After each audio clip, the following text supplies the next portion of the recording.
Block Ram 313 back at it again. You know why? It's because this is Therapeutic Man. Back again with another video, hence another therapy session.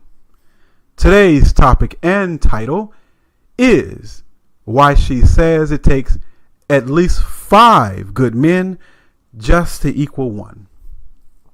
Over the years, observing the behavior and conversation of the succubi, I made note of the fact that she says that there are so many qualities that she desires in a man to be complete in her relationship that the average man is just lacking in such.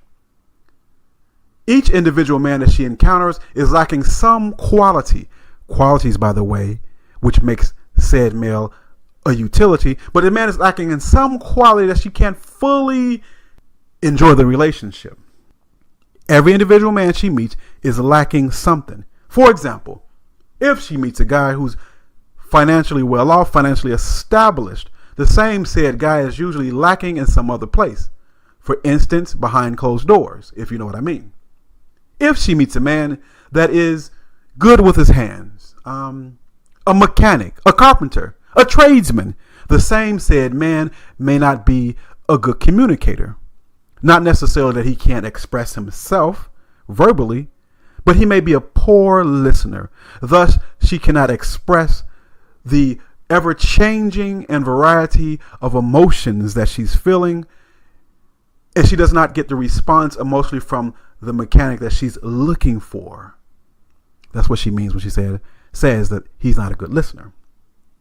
But since she believes that most men are not well-rounded enough to be that utility that she selfishly desires, therefore, she needs a combination of about 5 men in her life to worship and serve at her behest to make her even begin to feel fulfilled in those relationships. So I'll be speaking about the 5 types of simps, the 5 types of good men that she needs in her life, even to begin to feel satisfied when it comes to dating. Number 1 is the money man. Number 2 is the fix-it man. Number 3, the telephone man. Number 4, the cuddle buddy. And number 5, you, the future man. First, it's important to note that even if she marries legally one of the 5, that at least 4 of those men, well, that's not least, but 4 of those men will be around as the male friends even after she's married.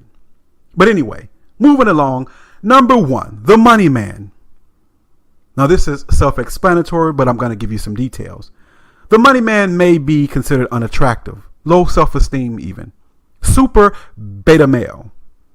And this beta male may have approached her in some way, shape, form, or fashion. But usually this particular guy approaches women with his wallet first, leading with his wallet out of the gate, taking her to a 5-star restaurant.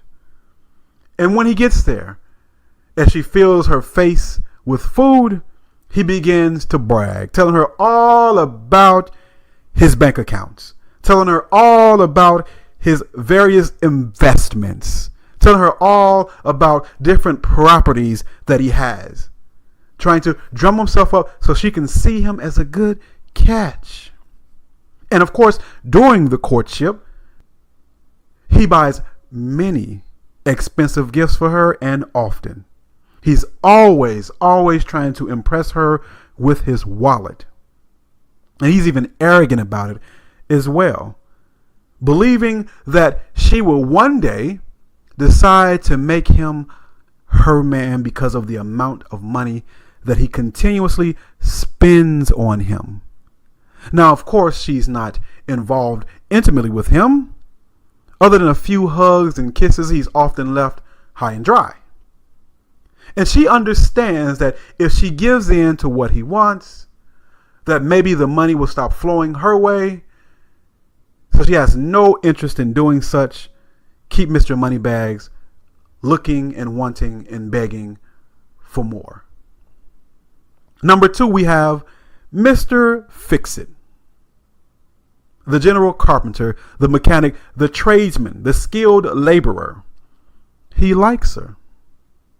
But she only uses him because it suits her. Got something broke? Mr. Fix-It will fix it.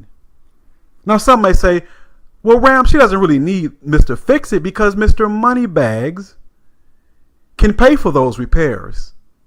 Good point. However, these particular females would much rather leave Mr. Moneybags and have him stick just to leisure activities.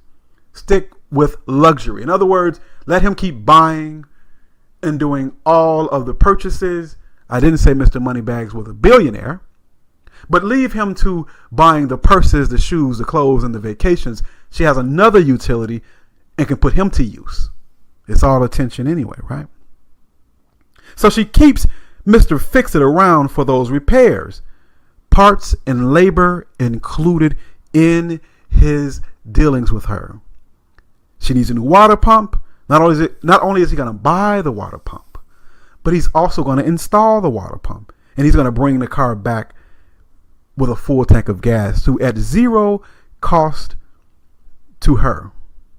And sometimes she refers to others as her play cousin. But he, Mr. Fix-It, believes that one day, if he sticks around, one day she will see how useful he is, how good he is at his trade, that she wouldn't have to worry about fixing nothing. And that one day that she will make him number one, make him the husband. He's waiting in line. But he understands as she tells him that she's not looking for a relationship right now because she's so busy. So he stays in the friend zone, waiting, wishing, and hoping to graduate. Number 3, we have Mr. Telephone Man. No, I'm not talking about the telephone operator. Some of you guys may be old enough to remember when there was a such thing as an operator, before the advent of cell phones, of course. But Mr. Telephone Man, the friend zone guy, the girlfriend that is a guy. Now, Mr. Telephone Man thinks that he has a chance with her. He believes that when she's ready to settle down, that she'll choose him. Reason why? Is because they're so close. She shares almost everything with him, tells him everything. And he's such a good listener. He's so empathetic. In fact, he even takes her out to dinner. And while she eats, of course, he pays for it. He gets to listen to all of her complaints, all of her issues, even allowing her and listening to her complain about the other men in her life. Mr. Telephone Man, the male friend, he is indeed her emotional tampon, allowing her to talk about her favorite subject, which is herself. He's someone that really listens, someone that really gets her, someone that really understands her. Therefore, he believes he's going to be the winner because nobody knows her like him. She tells him everything. Such a great friend. She's having an issue. Lunch on Mr. Telephone Man. And as a reward for his payment, or as a reward for him buying lunch, he gets to hear all about the juicy details about whatever's going on in her life. That constant friend, Mr. Telephone Man. Number 4, the cuddle buddy. We already know what that means. It's a PG show. Cuddy buddy or cuddle buddy. The friends with benefits. Oftentimes, this type of guy is thuggo, little thuggy, aka man from the block. Dirty thug. Stank too. But she believes that thuggo, man from the block, has various tools in his tool belt that would make her happy. Now she tells man that she's too busy for an actual relationship, but she sees him on the weekend because she lives far from him. Thuggo lives in the city. She lives in a suburb. But she often goes to get Thuggo, goes to get man on Saturday night, and they have a little fun. And then she drops him off Sunday morning at his mama house. Anyway, moving along. Oh yeah, and she likes Thuggo because of his swag. Although he's a dirty, smelly thug, but super swagged out, so it don't matter. Anyway, then you have number 5. Now we're talking about the 5 men that she needs to make one good man.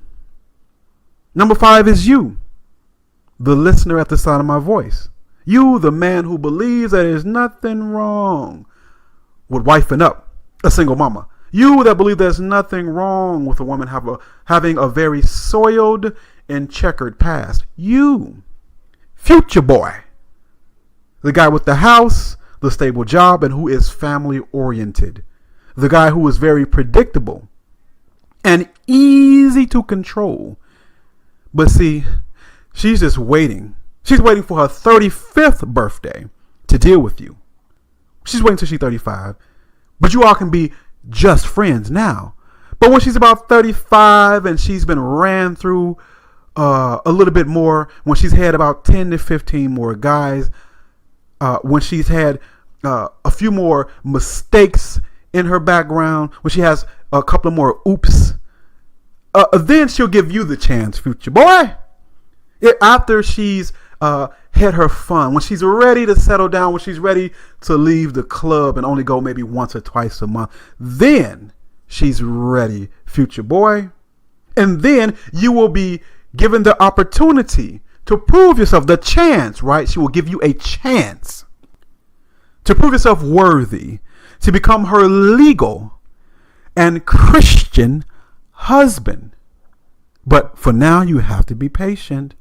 You have to have faith, and you have to keep tithing to Pastor. You have to. And if you are good at that, if you keep the faith and you are patient, then maybe God will put you two together. So says the pastor and the deacon. But for now, be the friend that she needs. Be there for her. And maybe one day you can get out of the friend zone. But keep praying. Keep praying that God will bless you and make her your future. Make her your future, and pray that God will make that your future wife. Future boy. Is that you?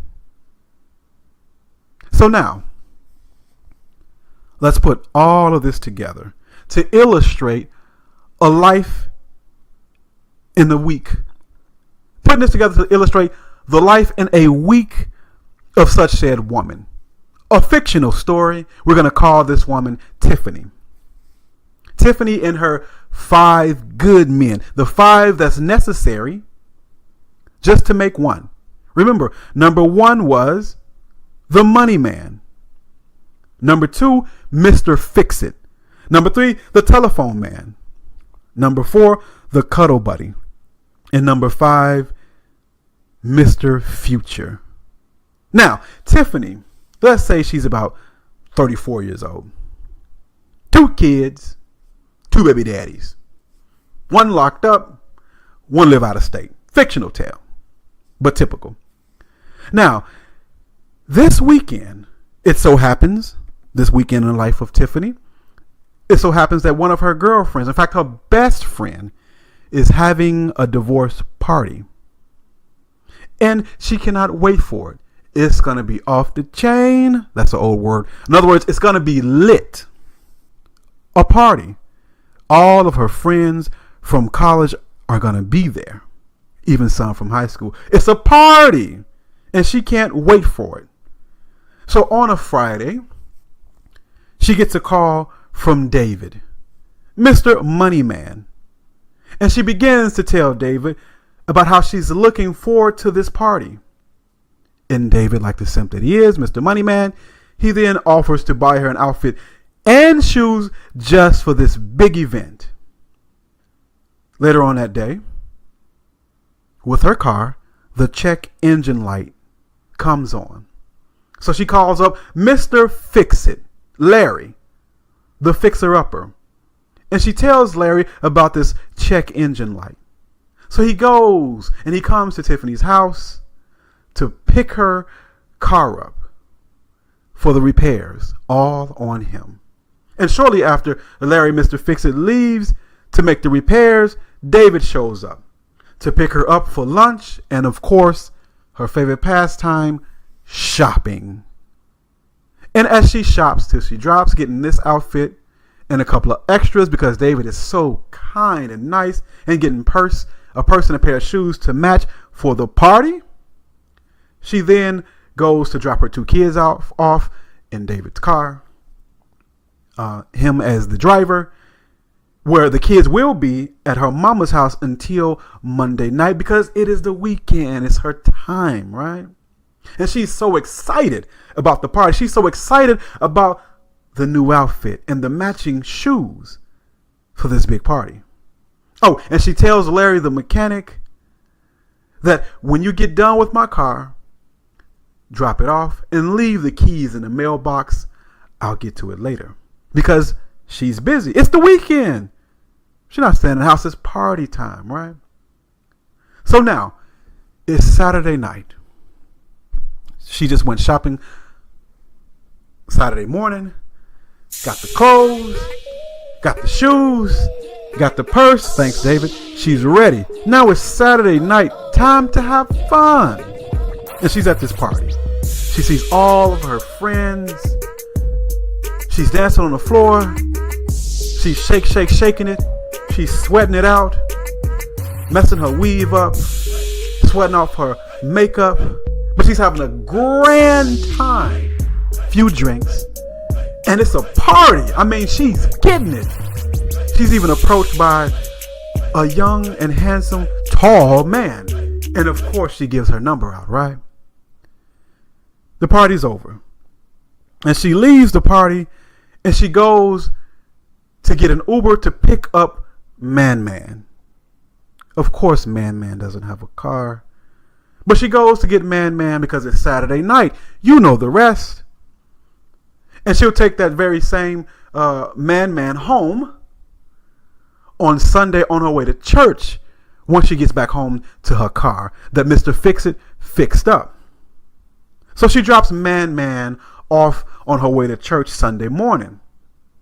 Goes to church, has a good time. She sees Future Man there. She says, "Hello, Future Man." And then she goes on her way.